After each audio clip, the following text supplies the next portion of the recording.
In the very olden time, there lived a semi-barbaric king, whose ideas, though somewhat polished and sharpened by the progressiveness of distant Latin neighbors, were still large, florid, and untrammeled, as became the half of him which was barbaric. He was a man of exuberant fancy, and withal of an authority so irresistible that at his will he turned his varied fancies into facts. He was greatly given to self-communing, and when he and himself agreed upon anything, the thing was done. When every member of his domestic and political systems moved smoothly in its appointed course, his nature was bland and genial. But whenever there was a little hitch, and some of his orbs got out of their orbits, he was blander and more genial still, for nothing pleased him so much as to make the crooked straight, and crush down uneven places. Among the borrowed notions by which his barbarism had become semified was that of the public arena, in which, by exhibitions of manly and beastly valor, the minds of his subjects were refined and cultured. But even here the exuberant and barbaric fancy asserted itself.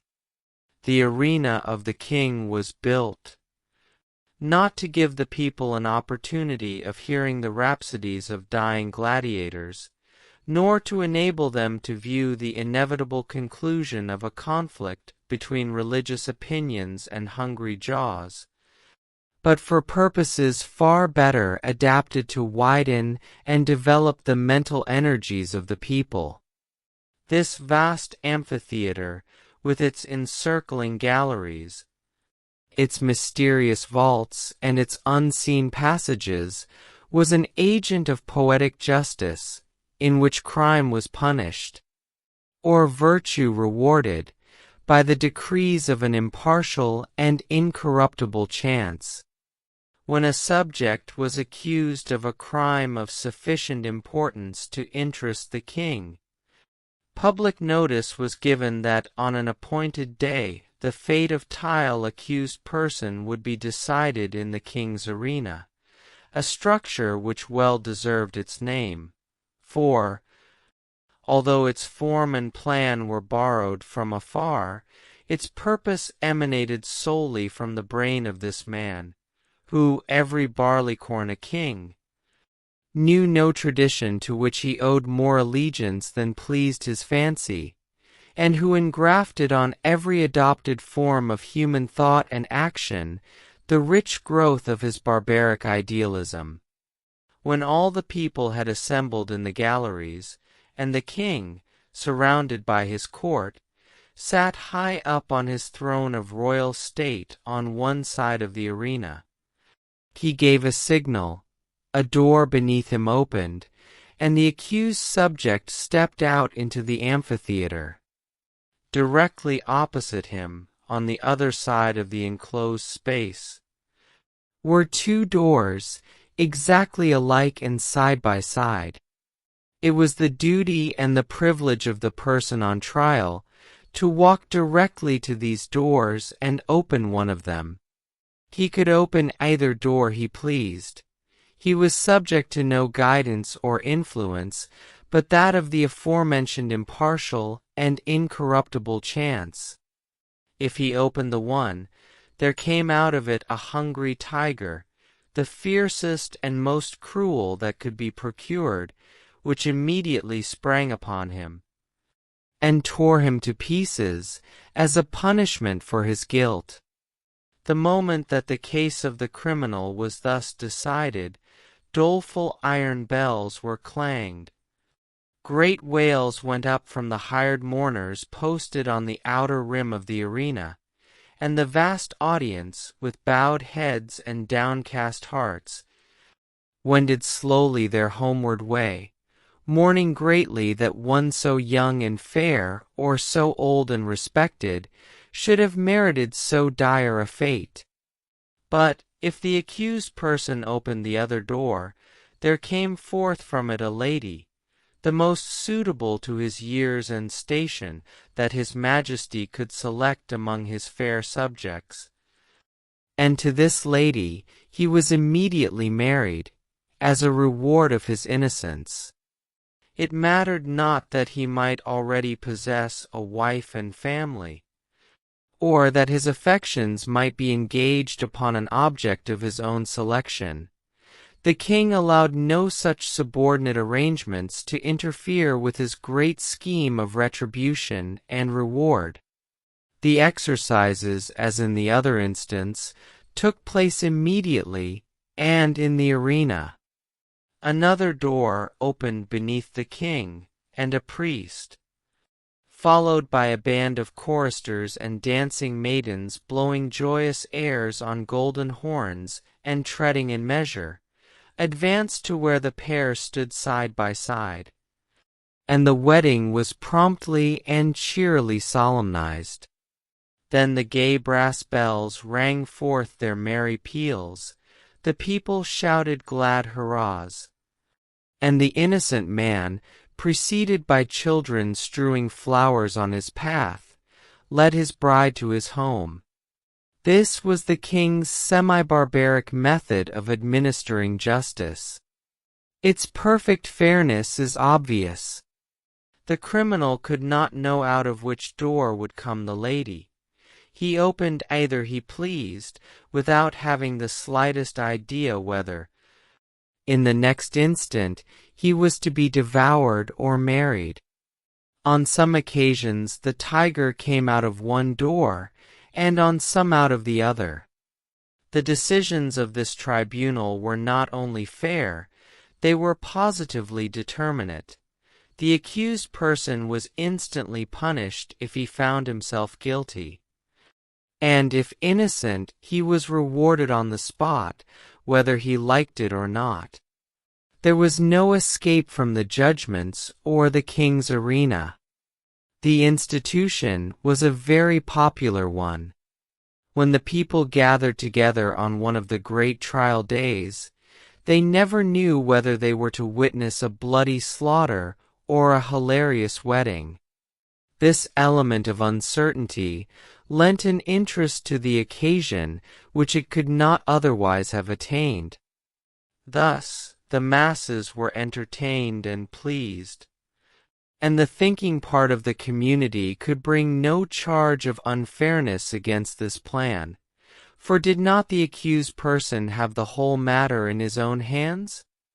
This semi-barbaric king had a daughter as blooming as his most florid fancies, and with a soul as fervent and imperious as his own. As is usual in such cases, she was the apple of his eye, and was loved by him above all humanity.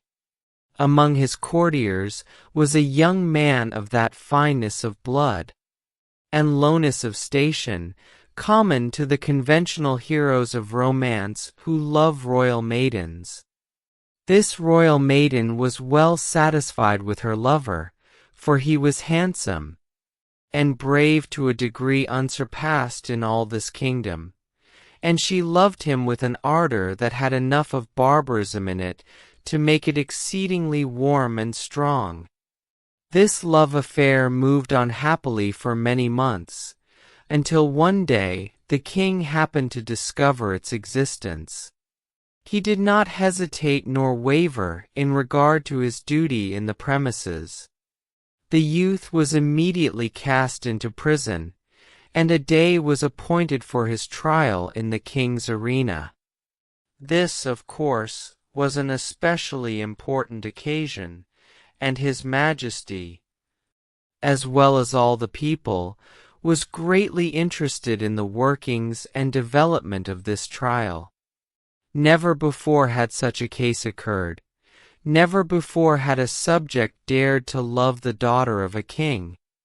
In after years such things became commonplace enough, but then they were in no slight degree novel and startling. The tiger cages of the kingdom were searched for the most savage and relentless beasts, from which the fiercest monster might be selected for the arena, and the ranks of maiden youth and beauty throughout the land were carefully surveyed by competent judges, in order that he, young man, might have a fitting bride in case fate did not determine for him a different destiny. Of course, everybody knew that the deed with which the accused was charged had been done. He had loved the princess, and neither he, she, nor anyone else thought of denying the fact. But the king would not think of allowing any fact of this kind to interfere with the workings of the tribunal, in which he took such great delight and satisfaction. No matter how the affair turned out, the youth would be disposed of, and the king would take an aesthetic pleasure in watching the course of events, which would determine whether or not the young man had done wrong in allowing himself to love the princess. The appointed day arrived. From far and near the people gathered, and thronged the great galleries of the arena, and crowds, unable to gain admittance, massed themselves against its outside walls. The king and his court were in their places, opposite the twin doors, those fateful portals, so terrible in their similarity. All was ready. The signal was given. A door beneath the royal party opened, and the lover of the princess walked into the arena. Tall, beautiful, fair, his appearance was greeted with a low hum of admiration and anxiety. Half the audience had not known so grand a youth had lived among them. No wonder the princess loved him. What a terrible thing for him to be there. As the youth advanced into the arena, he turned, as the custom was, to bow to the king. But he did not think at all of that royal personage. His eyes were fixed upon the princess, who sat to the right of her father. Had it not been for the moiety of barbarism in her nature, it is probable that lady would not have been there, but her intense and fervid soul would not allow her to be absent on an occasion in which she was so terribly interested.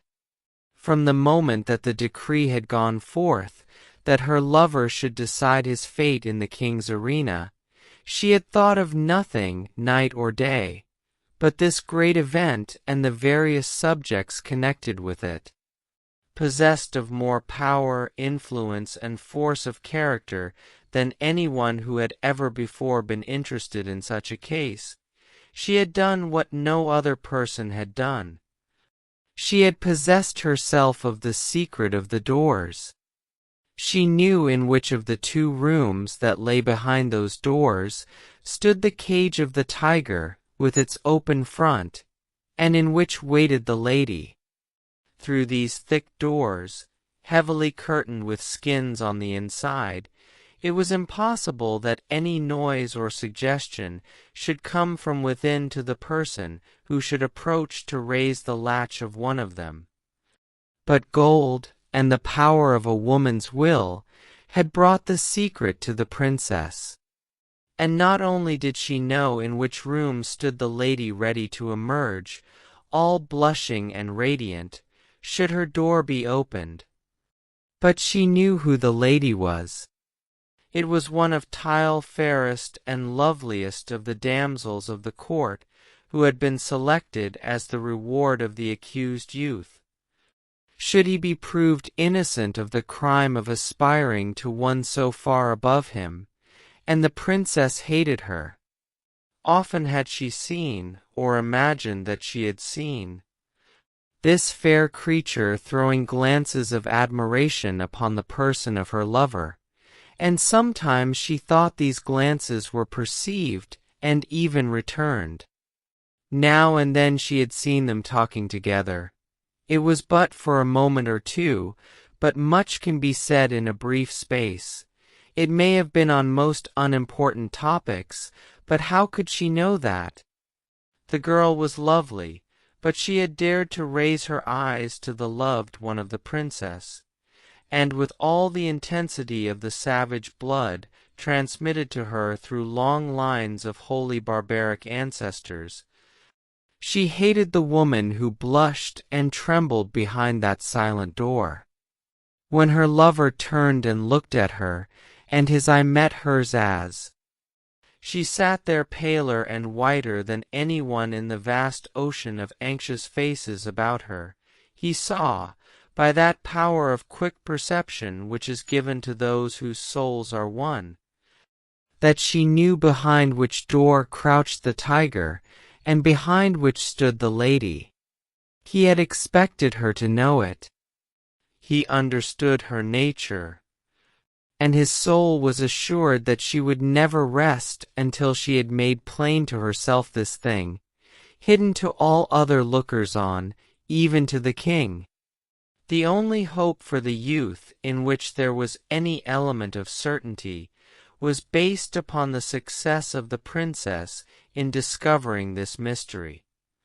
And the moment he looked upon her, he saw she had succeeded, as in his soul he knew she would succeed. Then it was that his quick and anxious glance asked the question, "Which?"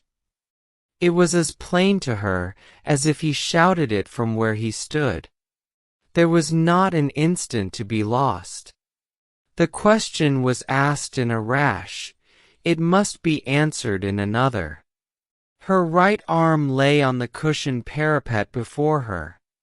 She raised her hand and made a slight, quick movement toward the right. No one but her lover saw her.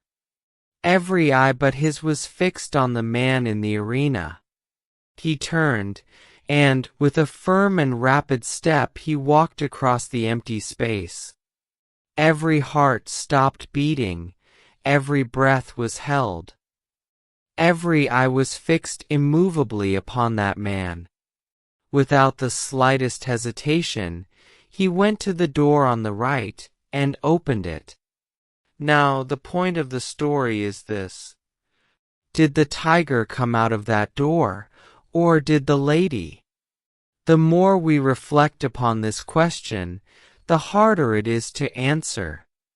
It involves a study of the human heart which leads us through devious mazes of passion, out of which it is difficult to find our way.